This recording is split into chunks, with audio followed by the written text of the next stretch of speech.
Welcome back to another technical deep dive here in the debug zone. Today, we're tackling a big question and breaking it down with insights from other users.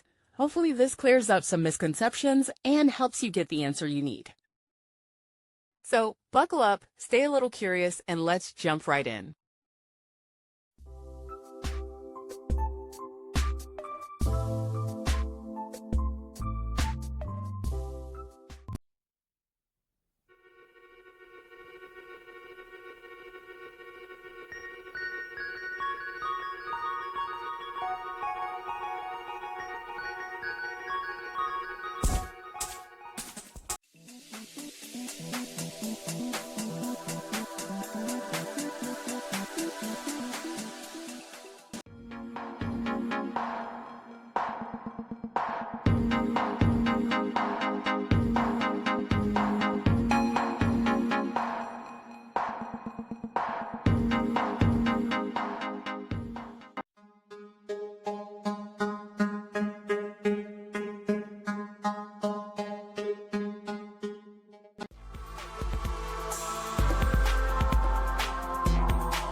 And that's a wrap.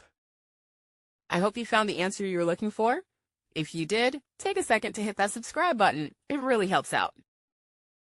And let me know in the comments which solution worked best for you.